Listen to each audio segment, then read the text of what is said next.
जो लोग उन्नति चाहते हैं उनको सेवा में ध्यान लगाना चाहिए। अपनी मां की भी सेवा करो, पिताजी की भी सेवा करो। आज्ञा का पालन बहुत बड़ी सेवा है। परिवार की भी सेवा करो, समाज की सेवा करो, देश की सेवा करो, गौ सेवा करो, बूढ़े दादा दादी की भी सेवा करो।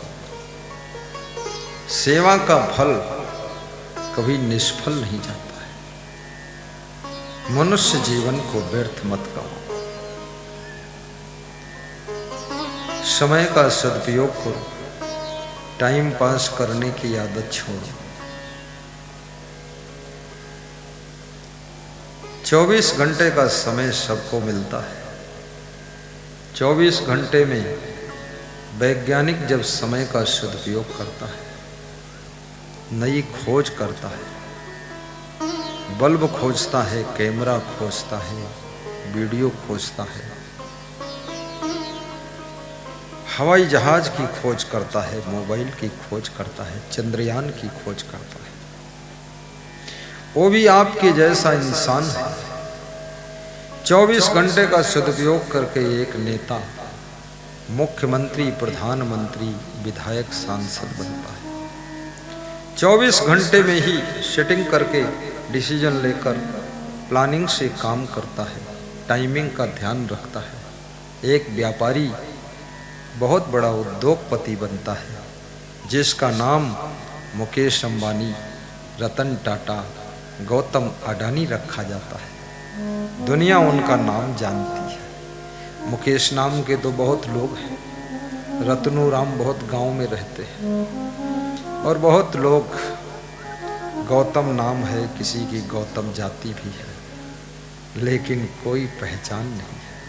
पर गौतम अडानी एक ऐसा व्यक्ति है जिसने उद्योग के जगत में, मुकेश अंबानी ने विश्व के अंदर अपने देश का नाम एक नंबर पर पहुंचाने का काम किया है। बहुत बार खबरें आती हैं कि मुकेश अंबानी को आतंकवादियों की सूचना मिली है, मार डालेंगे, अन्यथा 200 करोड़ दे दें। कभी सूचना आती है किसी बड़े नेता को मार डालेंगे, अन्यथा सिलेंडर हो जाओ। कभी सूचना आती है इस देश में जो बड़ा बनने लग जाए तो उससे बड़ा बनने के लिए तो किसी में सामर्थ्य है कि नहीं है, लेकिन उस बड़ा को मिटा देने की सामर्थ्य बहुत लोगों में, उसको नीचे गिराना चाहते हैं। साधु संतों में भी कोई साधु संत अगर बहुत बड़ा बनने लगा, बन गया, तो साधु संत शुभकामना करते हैं कि और बढ़ो, उन्नति करो। कोई साधु झरसुआ है तो ध्यान लगाता है कि अरे इनका कहूँ ट्रको ही पलट जाए, मर जाए, असंग साहब कब मरी है कुछ पता ही नहीं है। अब उसके कहे से इतना बड़ा ट्रक पलटत नहीं, और पलटत है तो वहाँ हम बैठते नहीं। झरसुआ आदमी, ईर्ष्यालु, वो खुद कुछ करे न करे, लेकिन जो कर रहा है उसको करने नहीं देता है, उसमें बाधक बन जाता है। परंतु कहते हैं उनकी परवाह छोड़ दो जो तुम्हारा विरोध करते हैं, उनको याद मत करो जो तुमसे ईर्ष्या करते हैं, उनसे फरियाद मत करो जो तुमसे जलन करते हैं, और जो तुमको बर्बाद करना चाहते हैं उनको भी कभी अवसर मिले तो मदद कर देना। ईर्ष्या करने वाले अपनी ईर्ष्या की आग में जलकर राख हो जाएंगे, और तुम जिस लक्ष्य पर चल रहे हो उससे विचलित मत होना। एक दिन आपको आपकी मंजिल जरूर मिलेगी, आपकी उन्नति जरूर होगी, और आपकी प्रसन्नता आपके पास लौट कर आएगी। गांव में कोई विकास करने लगता है, बहुत से लोग जलन करने लग जाते हैं, खुश नहीं होते।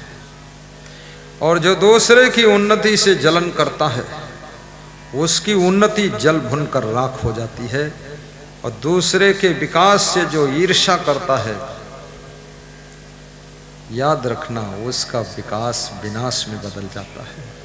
क्योंकि जैसी तुम कामना दूसरों के लिए करते हो, ये धरती की शक्ति, ये सूरज की शक्ति, ये जगत की ताकत आपको वैसा ही बनाने में मदद करने लग जाती है, मदद करने लगती है। हृदय को विशाल बनाइए। विशाल साहब की कथा है, विशाल सोच रखिए। साईं बाबा कहते थे सबका भला हो, सबका भला हो, सबका कल्याण हो। सबका भला सोचने में अपना खर्च तो कुछ नहीं होता है, लेकिन सबका के साथ में आपका भी भला हो जाता है। इसलिए विशाल देव कहते हैं ईर्ष्या द्वेष में भी समय को बर्बाद न करें। ईर्ष्या में अगर पुरुष 40% झरसुआ होते हैं तो महिलाओं ने 60% बाजी मारी है। इनके अंदर ज्यादा ही होता है। अगर देवरानी के पास में एक कटोरी भी ज्यादा है तो एक कटोरी के लिए जल भन के राखो जी कि हमारे तिरवत्तिन हो रही जत्ती देवरानी थी। अरे एक कटोरी अपनी वाली भी उसी को दे दो, झंझट खत्म कर दो, और आप पास सब नई कटोरी हो जाएंगी, नई थालियां हो जाएंगी, गारंटी के साथ हो जाएंगी। इसमें कोई चिंता करने की बात नहीं। क्योंकि देने वाले को ये कुदरत देती है, जलने वाले को कुदरत जलाती है, और करने वाले से कुदरत ये काम करा कर लक्ष्य पर पहुंचाती है। और याद रखना, जो सब के लिए शुभ कामना सोचता है उसके लिए ये कुदरत मदद करने के लिए खड़ी हो जाती है। बिगड़े हुए काम भी बनने लग जाते हैं।